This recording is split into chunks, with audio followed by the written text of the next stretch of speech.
Here's President Biden in the East Room. Keep you waiting. Good afternoon. The Russian military has begun a brutal assault on the people of Ukraine. Without provocation, without justification, without necessity, this is a premeditated attack.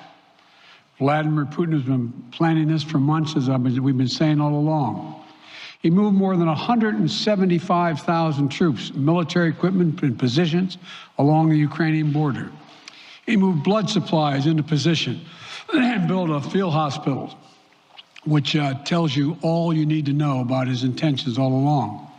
He rejected every good faith effort the United States and our allies and partners made to address our mutual security concerns through dialogue to avoid needless conflict and avert human suffering. For weeks, we have been warning that this would happen. And now it's unfolding largely as we predicted. In the past week, we've seen shelling increase in the Donbass, a region in eastern Ukraine controlled by Russian-backed separatists. The Russian government has perpetrated cyber attacks against Ukraine. We saw a staged political theater in Moscow, outlandish and baseless claims that Ukraine was about to invade and launch a war against Russia, that Ukraine was prepared to use chemical weapons, that Ukraine committed a genocide. Without any evidence, we saw a flagrant violation of international law in attempting to unilaterally create two new so-called republics on sovereign Ukrainian territory. And at the very moment that the United Nations Security Council was meeting to stand up for Ukraine's sovereignty, to stave off invasion, Putin declared his war. Within moments, missile strikes began to fall on historic cities across Ukraine. Then came the air raids, followed by tanks and troops rolling in. We've been transparent with the world. We've shared declassified evidence about Russia's plans and cyber attacks and false pretexts so that there could be no confusion or cover-up about what Putin was doing. Putin is the aggressor. Putin chose this war, and now he and his country will bear the consequences. Today, I'm authorizing additional strong sanctions and new limitations on what can be exported to Russia. This is going to impose severe cost on the Russian economy, both immediately and over time. We have purposely designed these sanctions to maximize the long-term impact on Russia and to minimize the impact on the United States and our allies. And I want to be clear, the United States is not doing this alone. For months, we've been building a coalition of partners representing well more than half the global economy. 27 members of the European Union, including France, Germany, Italy, as well as the United Kingdom, Canada, Japan, Australia, New Zealand, and many others, to amplify the joint impact of our response. I just spoke with the G7 leaders this morning, and we're in full and total agreement. We will limit Russia's ability to do business in dollars, euros, pounds, and yen to be part of the global economy. We'll limit their ability to do that. We're going to stunt the ability to finance and grow the Russian military. We're going to impose and we're going to impair their ability to compete in high-tech 21st century economy. We've already seen the impact of our actions on Russia's currency and the ruble, which early today hit its weakest level ever in history. The Russia stock market plunged today. The Russian government borrowing rate spiked by over 15%. In today's actions, we've now sanctioned Russian banks that together hold around $1 trillion in assets. We've cut off Russia's largest bank, a bank that holds more than 1/3 of Russia's banking assets by itself, cut it off from the U.S. financial system. And today, we're also blocking 4 more major banks. That means every asset they have in America will be frozen. This includes VTB, the second largest bank in Russia, which has $250 billion in assets. As promised, we're also adding the names to the list of Russian elites and their family members that we're sanctioning as well. As I said on Tuesday, These are people who personally gain from the Kremlin's policies, and they should share in the pain. We will keep up this drumbeat of those designations against corrupt billionaires in the days ahead. On Tuesday, we stopped the Russian government from raising money from U.S. or European investors. Now we're going to apply the same restrictions to Russia's largest state-owned enterprises, companies with assets that exceed $1.4 trillion. Some of the most powerful impacts our actions will come over time as we squeeze Russia's access to finances and technology for strategic sectors of its economy and degrade its industrial capacity for years to come. Between our actions and those of our allies and partners, we estimate that we'll cut off more than half of Russia's high-tech imports. It'll strike a blow to their ability to continue to modernize their military. It'll degrade their aerospace industry, including their space program. It'll hurt their ability to build ships, reducing their ability to compete economically. And it will be a major hit to Putin's long-term strategic ambitions. And we're preparing to do more. In addition to the economic penalties we're imposing, we're also taking steps to defend our NATO allies, particularly in the East. Tomorrow, NATO will convene a summit. We'll be there to bring together the leaders of 30 allied nations and close partners to affirm our solidarity and to map out the next steps we will take to further strengthen all aspects of our NATO alliance. Although we provided over $650 million in defensive assistance to Ukraine just this last year, let me say it again. Our forces are not and will not be engaged in the conflict with Russia in Ukraine. Our forces are not going to Europe to fight in Ukraine, but to defend our NATO allies and reassure those allies in the East. As I made crystal clear, the United States will defend every inch of NATO territory with the full force of American power. And the good news is, NATO is more united and more determined than ever. There is no doubt that the United States and every NATO ally will meet our Article 5 commitments, which says an attack on one is an attack on all. Over the past few weeks, I ordered thousands of additional forces to Germany and Poland as part of our commitment to NATO. On Tuesday, in response to Russia's aggressive action, including its troop presence in Belarus and the Black Sea, I've authorized the deployment of ground and air forces already stationed in Europe to NATO's eastern flank allies, Estonia, Latvia, Lithuania, Poland, and Romania. Our allies have also been stepping up, adding the other allies, the rest of NATO, adding their own forces and capabilities to ensure collective defense. And today, within hours of Russia's unleashing its assault, NATO came together and authorized and activated an activation of response plans. This will enable NATO's high readiness forces to deploy and when and where they are needed to protect our NATO allies on the eastern boundaries of Europe. And now I'm authorizing additional U.S. force capabilities to deploy to Germany as part of NATO's response, including some of the U.S.-based forces that the Department of Defense placed on standby weeks ago. I've also spoken with Defense Secretary Austin and Chairman of the Joint Chiefs, General Milley, about preparations for additional moves should they become necessary to protect our NATO allies and support the greatest military alliance in the history of the world, NATO.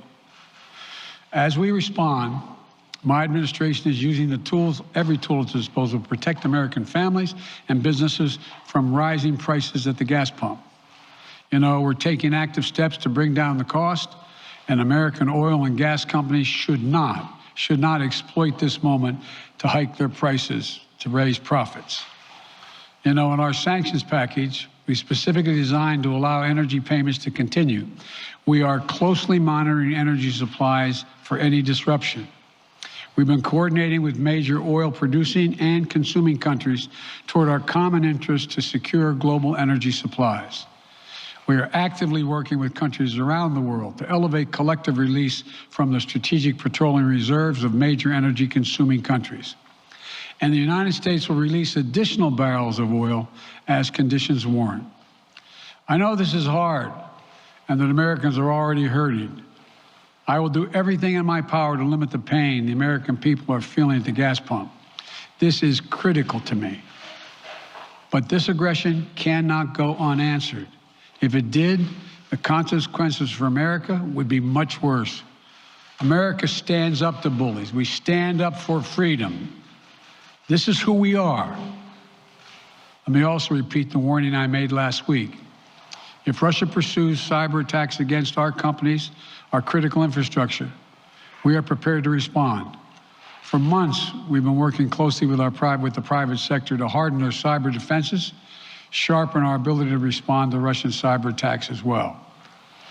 I spoke last night to President Zelensky of Ukraine, and I assured him that the United States, together with our allies and partners in Europe, will support the Ukrainian people as they defend their country. We'll provide humanitarian relief to ease their suffering. And in the early days of this conflict, Russia propaganda outlets will keep trying to hide the truth and claim success for its military operation against a made-up threat. But history has shown, time and again, how swift gains in territory eventually give way to grinding occupations, acts of mass civil disobedience, and strategic dead ends. The next few weeks and months will be hard on the people of Ukraine. Putin has unleashed a great pain on them, but the Ukrainian people have known 30 years of independence, and they have repeatedly shown that they will not tolerate anyone who tries to take their country backwards. This is a dangerous moment for all of Europe, for the freedom around the world. Putin has committed an assault on the very principles that uphold the global peace. But now, the entire world sees clearly what Putin and his Kremlin allies are really all about. This was never about a genuine security concerns on their part. It was always about naked aggression, about Putin's desire for empire by any means necessary, by bullying Russia's neighbors through coercion and corruption, by changing borders by force, and ultimately by choosing a war without a cause. Putin's actions betray his sinister vision for the future of our world, one where nations take what they want by force. But it is a vision that the United States and freedom-loving nations everywhere will oppose with every tool of our considerable power. The United States and our allies and partners will emerge from this stronger, more united, more determined, and more purposeful. And Putin's aggression against Ukraine will end up costing Russia dearly, economically and strategically. We will make sure of that. Putin will be a pariah on the international stage. Any nation that countenances Russia's naked aggression against Ukraine will be stained by association. When the history of this era is written, Putin's choice to make a totally unjustifiable war on Ukraine will have left Russia weaker and the rest of the world stronger. Liberty, democracy, human dignity, these are the forces far more powerful than fear and oppression. They cannot be extinguished by tyrants like Putin and his armies. They cannot be erased by from people's hearts and hopes by any amount of violence and intimidation. They endure. In the contest between democracy and autocracy, between sovereignty and subjugation, make no mistake, freedom will prevail. God bless the people of a free and democratic Ukraine. May God protect our troops. Speak with President Putin at this point, and what interactions have you had with the Russian government? I heard the first part. Do I have any plans to speak with Putin at this point, and what? What communications have you had with the Kremlin as far as military operations in Ukraine and making sure this does not spiral into a larger conflict? Well, it's a large conflict already. The way we're going to ensure it's not going to aspire to a larger conflict is by providing all the forces needed in the Eastern European nations that are members of NATO. NATO is more united than it's ever been, and I have no plans to talk with Putin. Wall Street Journal, Tarina.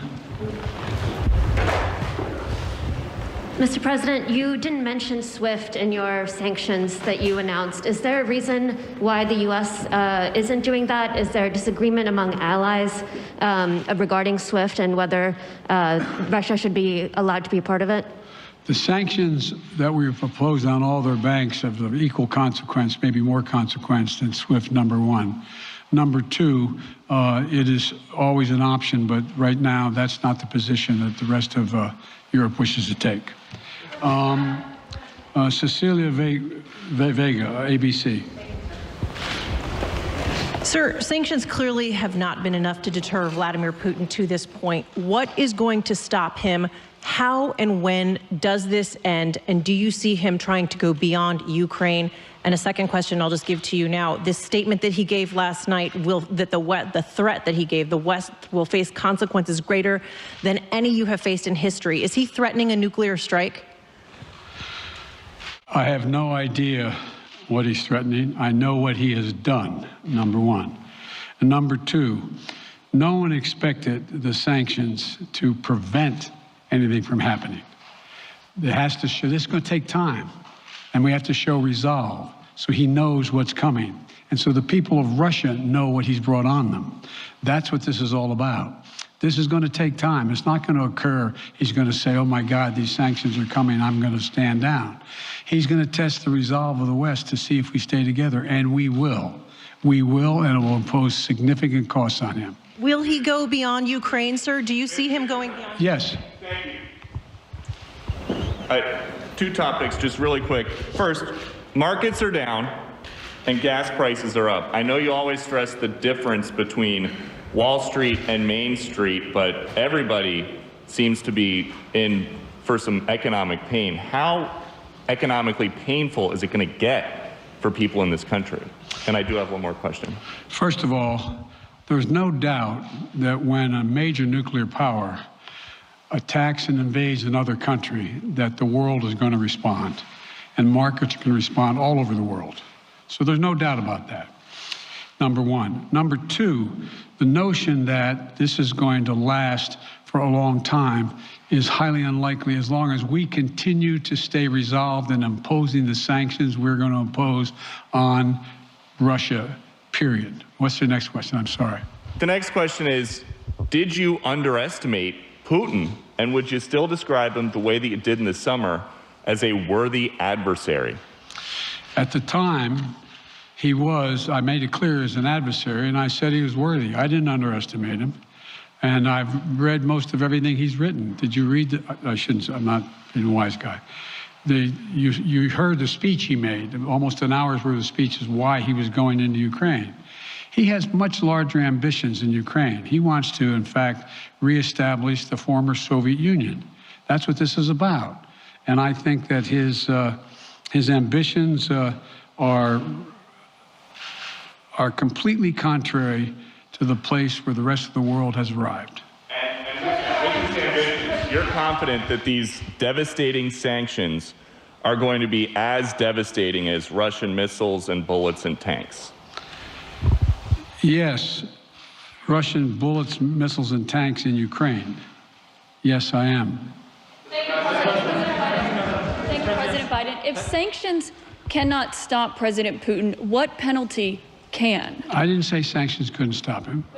You've been talking about the threat of these sanctions for several weeks now. Yes, but the threat of the sanctions and imposing the sanctions and seeing the effect of the sanctions are two different things. Okay, They're two different things. And we're now he's going to begin to see the effect of the sanctions.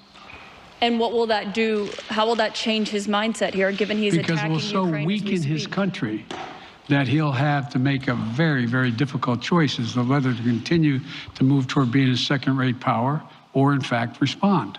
You said in recent weeks that big nations cannot bluff when it comes to something like this. You recently said that the idea of personally sanctioning President Putin was on the table. Is that a step that you're prepared to take? And if It's not a bluff, it's on the table. Sanctioning President Putin?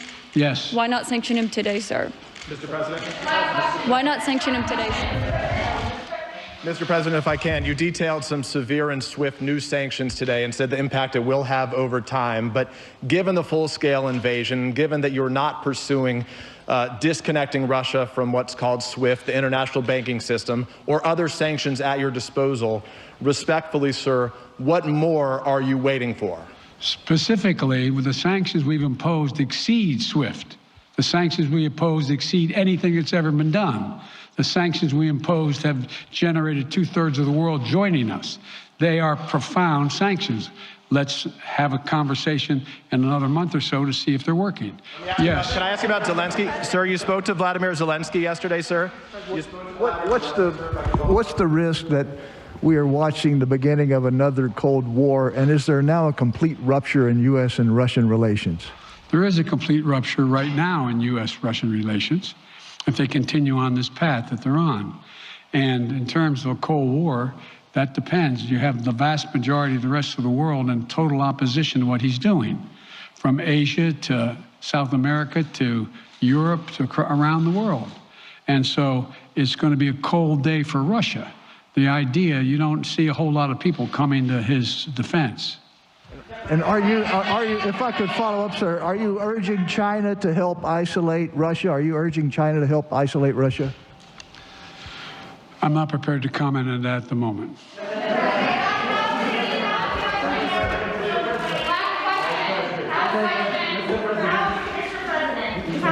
No.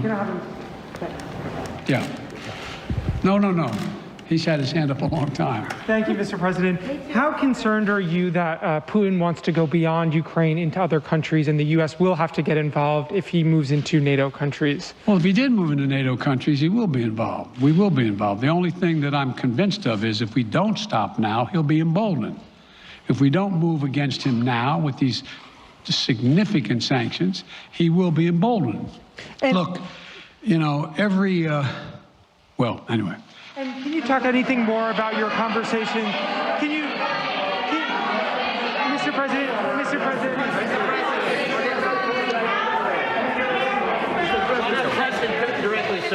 Why not sanction Putin directly today? I'm sorry, I can't hear you. Sir, India, which is a major defense partner of the United States, is India fully with you on the issue of Ukraine and Russia? Does the Defense Department of the United States? Sir, India is one of your major defense partners. Is India fully in sync with the United States on Russia? We're in consultation with India today. We haven't resolved that completely. One more question. Okay, thank you all very much. Thank you. President Biden to the East.